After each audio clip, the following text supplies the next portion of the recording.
Friends, कैसे हैं आप सब। Hope you all are doing well. तो फ्रेंड्स, आज का जो हमारा टॉपिक है वो है सेक्शन 80, सेक्शन 80 भारतीय न्याय संहिता का, और ये था section 304 B Indian penal code का। तो 304 बी से आपको याद आ गया होना कि क्या है सेक्शन। ये सेक्शन है डॉरी डेथ। डॉरी डेथ क्या है वो इस सेक्शन में बताया हुआ है। जो ये टॉपिक है बहुत ही महत्वपूर्ण टॉपिक है। अब तो इस तरह के डॉरी डेथ के केसेस बहुत कम हो गए हैं, लेकिन 2000 से पहले, सन 2000 से पहले तो इस तरह से के केस बहुत ज़्यादा होते थे डॉरी डेथ के। तो फ्रेंड्स, देखते हैं क्या कहता है ये सेक्शन, क्या मतलब है डॉरी डेथ का। फिर आपको पता चलेगा कि हाँ, इस तरह के केस अब भी हैं या नहीं है या पहले थे। तो देखते हैं dowry death. Where the death of a woman is caused by any burns or bodily injury. Where the death of a woman is caused by burns or bodily injury or occurs otherwise than under normal circumstances within 7 years of her marriage, and it is shown that soon before her death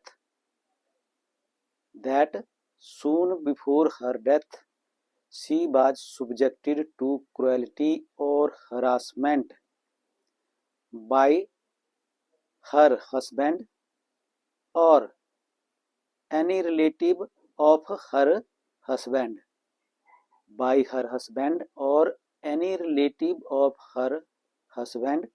for or in connection with any demand for dowry.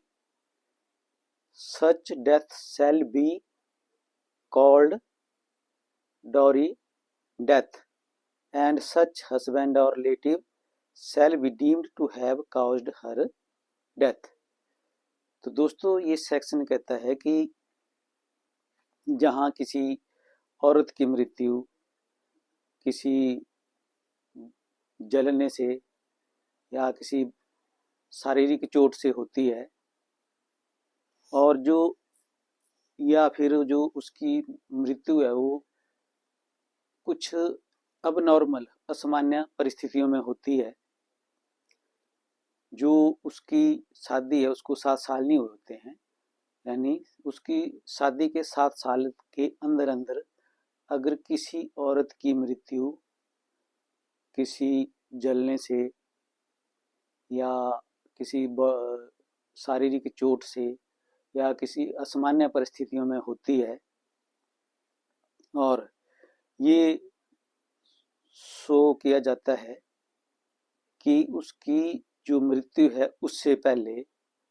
उसके against cruelty की जा रही थी, निर्दयता, परेशान किया जा रहा था उसको, हरासमेंट की जा रही थी उसके पति द्वारा, और जो उसका पति है उसके जो रिश्तेदार हैं उनके द्वारा उसको हरास किया जा रहा था।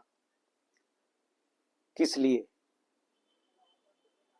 हरास किया जा रहा था? तो जो दहेज है उसकी डिमांड थी, उसकी मांग के लिए उसको परेशान किया जा रहा था, हरास किया जा रहा था उसके पति द्वारा, या उसके पति के जो रिश्तेदार हैं उनके द्वारा उसको हरास किया जा रहा था। तो इस तरह की जो औरत की मृत्यु है उसे डॉरी डेथ का नाम दिया गया है, सेक्शन 80 बी भारतीय न्याय संहिता का। और पहले था ये section 304 B Indian penal code का, भारतीय दंड संहिता का। तो इसमें जो डॉरी डेथ है इसका क्या मतलब है? तो जो सेक्शन की एक्सप्लेनेशन है वो कहती है, for the purpose of this subsection dowry death shall have the same meaning as in section 2 of Dowry Prohibition Act 1961, यानी जो दहेज प्रथा है उसके खिलाफ भी एक कानून है जिसका नाम है डॉरी प्रोहिबिशन एक्ट 1961। तो जो कानून है उसमें ही बताया हुआ है, एक्सप्लेन किया हुआ है कि डॉरी डेथ नहीं, डॉरी क्या चीज है, डेथ तो डॉरी डेथ क्या है वो तो हमने अभी यहाँ पढ़ लिया इस सेक्शन में, सेक्शन 80 भारतीय न्याय संहिता में।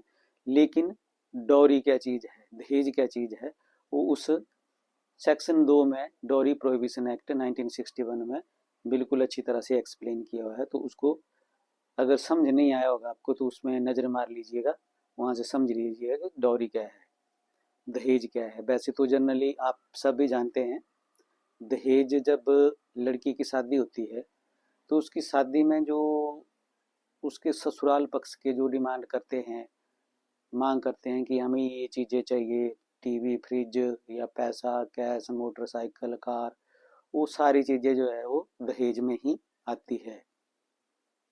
चाहे पैसे की डिमांड है, चाहे किस तरह की भी डिमांड है, तो उस तरह की डिमांड को ही दहेज कहा गया है, वही दहेज है।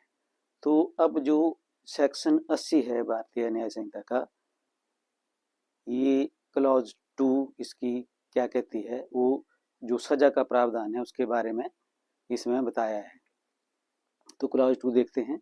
Whoever commits dowry death shall be punished with imprisonment for a term which shall not be less than 7 years।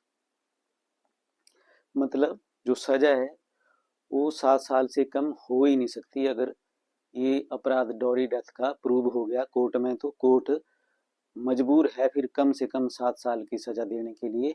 और जो मैक्सिमम है वो है लाइफ इम्प्रिजनमेंट, यानी उम्र कैद तक की सजा। तो 7 साल से लेकर उम्र कैद तक की सजा है सेक्शन 80 भारतीय न्याय संहिता में। तो फ्रेंड्स आइए अब देखते हैं इसके सेक्शन के इंग्रेडिएंट्स। जो सेक्शन 80 की सब क्लॉज 1 है जिसमें डॉरी डेथ एक्सप्लेन की है, तो उनको डिटेल में देख लेते हैं क्या है। Section 80 BNS dowry death ingredients क्या हैं इसके। पहला है death must be caused by burn और बॉडली इंजरी। जो वुमेन है उसकी मृत्यु जो है वो ये जरूरी है कि उसकी जो मृत्यु है वो या जलने से हुई है, या उसने सुसाइड किया है, खुद को आग लगाई है, या उसके शरीर पर चोटें हैं। ये चीज कोर्ट में प्रूव करनी ही पड़ेगी प्रोसिक्यूशन को कि जो डेथ है उसकी वो या तो जलने से हुई है, या उसके शरीर पर चोटें हैं उस कारण से उसकी डेथ हुई है, और या जो डेथ है वो नॉर्मल सर्कुमस्टांसिस में नहीं हुई है, जैसे सुसाइड वगैरह इसमें आ गया है। तो उसकी जो मृत्यु है वो अब नॉर्मल है, मतलब नेचुरल नहीं है। जो उसकी डेथ है नेचुरल नहीं है और ना ही एक्सीडेंटल है। एक्सीडेंटल और नेचुरल डेथ जो है वो इसमें कवर नहीं है। तो इसको प्रूव करने के लिए ये जरूरी है कि वो जो उसकी मृत्यु है वो किसी असामान्य परिस्थितियों में हुई हो, या उसकी मृत्यु जलने से हुई है, या उसकी मृत्यु जो है उसके शरीर पर चोटें हैं, शारीरिक चोटें हैं, उन चोटों के कारण हुई है। तो ये है जो हमारा पहला इंग्रेडिएंट्स है जो हमें प्रूव करना पड़ेगा प्रोसिक्यूशन को कोर्ट में डॉरी डेथ प्रूव करने के लिए। तो वो है कि जो वुमेन है उसकी मृत्यु या तो जलने से हुई है, या उसके शरीर पर जो शारीरिक चोटें हैं उनके कारण हुई है, या फिर नॉर्मल अब नॉर्मल असामान्य परिस्थितियों में हुई है, जैसे सुसाइड उसने किया है, या कुछ ऐसी परिस्थितियां हैं जो असामान्य है, मतलब नेचुरल डेथ नहीं है, ना ही किसी दुर्घटना के कारण उसकी मृत्यु हुई है, तो वो डॉरी डेथ में आएगा। जो दूसरी कंडीशन है वो क्या है कि such death of women must be accord within 7 years of marriage. यानी जब उसकी शादी हुई है, जैसे आप मान लो कि उसकी शादी 2010 में हुई है, तो उसकी जो मृत्यु है 2007 से पहले हुई होनी चाहिए। इन परिस्थितियों जो हम पहले डिस्कस कर चुके हैं ऊपर, इंग्रेडिएंट जो हमारा वन है उसमें डिस्कस कर चुके हैं, उसके अनुसार उसकी मृत्यु जो है वो शादी के 7 साल से पहले हुई होनी चाहिए। अगर 7 साल के बाद उसकी मृत्यु होती है, जैसे उसकी मृत्यु शादी 2010 में है तो 2017 में से पहले उसकी मृत्यु होनी चाहिए। अगर उसकी मृत्यु 2018 में होती है तो वो डोरी डेथ में कवर नहीं होगा, क्योंकि 7 साल पूरे हो गए हैं। तो एक इंग्रेडिएंट भी पूरा नहीं होगा तो सेक्शन अट्रैक्ट नहीं होगी। अब जो थर्ड इंग्रेडिएंट है, soon before her death she was subjected to cruelty और हरासमेंट बाय हर हस्बैंड और रिलेटिव ऑफ हर हस्बैंड। जो उसकी डेथ हुई है उसके ठीक पहले जो औरत है उसके साथ क्रुएलिटी, निर्दयता और परेशान, शारीरिक तौर पर, मानसिक तौर पर उसको परेशान किया जा रहा था। किसके द्वारा? उसके पति द्वारा और जो उसके पति के रिश्तेदार हैं उनके द्वारा। तो ये एक कनेक्शन जो है वो बड़ा भारी जरूरी है इसमें, कि जो उसकी मृत्यु है उससे पहले मृत्यु जो है वो उसका कारण ही उसके जो क्रुएल्टी और हरासमेंट, उसको जो परेशान किया जा रहा था, निर्दयता पूर्वक व्यवहार उसके साथ किया जा रहा है, उसकी मृत्यु का कारण ही वो बना है। चाहे उसने सुसाइड किया है, फिर चाहे जैसे मर्जी उसकी मृत्यु हुई है असामान्य परिस्थितियों में, जो हम डिस्कस कर चुके हैं ऊपर, तो उसका जो कनेक्शन है वो इसके साथ होना चाहिए। जो क्रुएल्टी और हरासमेंट उसका पति और जो उसका पति है उसके रिश्तेदार ने उसके साथ किया है व्यवहार, तो वो उसका एक कनेक्शन जरूरी है इसमें। तो ये जरूरी है कि जो उसकी मृत्यु है उससे ठीक पहले, जो उसकी मृत्यु हुई है उससे ठीक पहले उसके पति और जो पति के रिश्तेदार हैं उनके द्वारा उसको क्रुएल्टी और हरासमेंट की जा रही होनी चाहिए।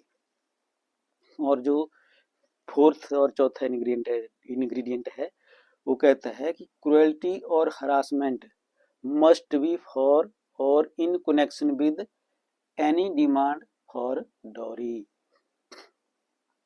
अब क्या बोलता है कि जो उसके साथ, वुमेन के साथ जो क्रुएल्टी और हरासमेंट, निर्दयतापूर्वक व्यवहार किया जा रहा था और उसको हरास किया जा रहा था, मेंटली फिजिकली परेशान किया जा रहा था, वो सब किस लिए किया जा रहा था? क्योंकि उससे डिमांड की जा रही थी, डॉरी की, दहेज की मांग की जा रही थी उसके। जैसे उसको फोर्स किया जा रहा था कि मायके जाके कोई कैश ले आ, पैसे ले आओ, कैश ले आओ, या कोई गाड़ी ले आओ या मोटरसाइकिल ले आओ। इन चीज़ों की, जैसे फ्रिज हो गया, छोटी मोटी छोटी चीज़ों से लेकर बड़ी चीज़ों तक, कैश लेकर, कैश इत्यादि सब चीज़ों को लेकर उससे किसी एक चीज़, चाहे किसी एक चीज़ की, चाहे बहुत चीज़ों की है, चाहे सारी चीज़ों की है, सारे सामान की डिमांड की जा रही थी। लेकिन डिमांड की जा रही थी उससे दहेज लाने की, और उस डिमांड की पूर्ति के लिए उसके साथ निर्दयतापूर्वक व्यवहार किया जा रहा था, उसको तंग किया जा रहा था, परेशान किया जा रहा था।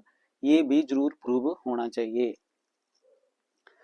और सच क्रुएल्टी, जो पांचवा हमारा इंग्रेडिएंट है इसके लिए, सच क्रुएल्टी और harassment must have been caused to the women soon before her death. और जो दहेज के लिए जो उसको तंग किया जा रहा था, तो वो जो है वो जो उसकी मृत्यु होती है उससे ठीक पहले उसको तंग किया जा रहा था। ये तो मैंने आपसे ऊपर भी डिस्कस कर लिया कि जो क्रुएल्टी और हरासमेंट उसको की जा रही थी दहेज के लिए, वो जब उसकी मृत्यु होती है तो उससे ठीक पहले वो उसका कनेक्शन, एक कनेक्शन जो है वो जुड़ा हुआ होना चाहिए, तभी वो डोरी डेथ में आएगा। कि जो उसको हरासमेंट की जा रही थी, तंग किया जा रहा था, परेशान किया जा रहा था, वो सिर्फ किस उद्देश्य की पूर्ति के लिए था? जो उद्देश्य था उनका दहेज लाना या दहेज मांगना, या दहेज उसके द्वारा दहेज मांगना, उसके मायके पक्ष से दहेज की डिमांड के लिए ही उसको तंग किया जा रहा था, परेशान किया जा रहा था, जिस वजह से उसने सुसाइड कर लिया, या उसकी मृत्यु होगी, या उसको मारा जिससे उसकी मृत्यु हो गई, मार पिटाई करी उसके साथ जिसके कारण उसकी मृत्यु हो गई, या उसने खुद को आग लगा ली, या उसको जला दिया, कैसी इस तरह के केस, जैसे मैंने आपको पहले भी बताया था कि पहले 2000 से पहले तो बहुत इस तरह के केस होते थे, और ख़ासकर पंजाब में इस तरह के केस बहुत होते थे। अब भी हैं, लेकिन अब उतना फ़र्क पड़ गया, क्योंकि अब जो है वो पब्लिक जागरूक हो गई है लॉ के प्रति भी, और अब पढ़े लिखे लोग हैं, खुद कमाने वाले लोग हैं, तो उतना नहीं रहा है, लेकिन अभी भी है ये चीज़। तो ये सेक्शन ज़रूरी है और ये बहुत बढ़िया सेक्शन है। अब जो इसमें पुनिशमेंट है वो मैंने आपको पहले बता दिया कि मिनिमम जो पुनिशमेंट है इसमें सज़ा है वो 7 साल की है, और जो मैक्सिमम है वो लाइफ इम्प्रिजनमेंट की सज़ा हो सकती है अगर ये ऑफेंस डोरी डेथ का प्रूव हो जाता है। तो ये सज़ा हस्बैंड को भी हो सकती है, उसके जो रिश्तेदार हैं, जैसे हस्बैंड का भाई हो गया, सिस्टर हो गए, फादर मदर हो गए, इनमें से कोई भी है उसको तंग करता है, जिसके अगेंस्ट ऑफेंस प्रूव होता है, तो उन सब को या किसी को एक को, जितने भी गिल्टी प्रूव होते हैं कोर्ट में, उनको सजा हो सकती है उम्र कैद तक की, 7 साल से लेकर। तो अब बारी आती है ऑफेंस के क्लासिफिकेशन की। तो जो ये ऑफेंस है एक कॉग्निजेबल है, यानी पुलिस जो है वो बिना वारंट के अरेस्ट कर सकती है जो अक्यूज्ड है उनको, और ये नॉन अवेलेबल है, यानी पुलिस के पास बेल देने की कोई पावर नहीं है। ये जो बेल है ये कोर्ट से ही होगी, tribal by court of session है, और ये सेशन ट्रायल है, कोई छोटा मोटा केस नहीं है। तो जैसा कि मैंने बताया 7 साल से ऊपर सजा है इसमें, तो ये सेशन ट्रायल ही है और नॉट कंपाउंडेबल है। इसमें कोई कंपाउंडिंग के कोई चांस नहीं है, समझौता नामा हो ही नहीं सकता इसमें, या तो विड्रॉल होगी या फिर क्वेश्चन की हाई कोर्ट से होगी। तो फ्रेंड्स ये था हमारा जो आज का सेक्शन था, डोरी डेथ मैंने आपसे डिटेल में डिस्कस कर लिया है, और जो इंग्रेडिएंट्स और क्लासिफिकेशन और पुनिशमेंट है वो सारे मैंने इस ब्लैक बोर्ड पे लिखे हुए हैं, देखिए वाइट बोर्ड पे लिखे हुए हैं अपने ब्लू मार्कर से। तो आप इसका स्क्रीनशॉट भी ले सकते हैं, बिल्कुल अच्छी तरह से आपको समझ आ जाएगा, आप इसको देख सकते हैं, पढ़ सकते हैं, याद कर सकते हैं, क्योंकि ये बहुत ही सहायक है आपको आगे टेस्ट के लिए, कम्पिटिटिव एग्ज़ाम के लिए, और आपके जनरल नॉलेज के लिए भी बहुत ज़रूरी है। तो आप इसका स्क्रीनशॉट भी ले सकते हैं, और जो मेरे दोस्त तैयारी कर रहे हैं एडीए की, एचजीएस की, हायर जुडिशरी की, उनके लिए भी बहुत ज़रूरी है, क्योंकि ये जो इंग्रेडिएंट हैं ये यही हैं इसमें, और मैंने डिटेल में आपके साथ बिल्कुल आसान भाषा में डिस्कस कर लिए हैं। और जो कोड की लैंग्वेज है उसमें मैंने सेक्शन आपको पढ़ के सुना दिया है। तो ठीक है फ्रेंड, मिलते हैं नेक्स्ट ब्लॉग में। Till then like share subscribe more and more. Thanks.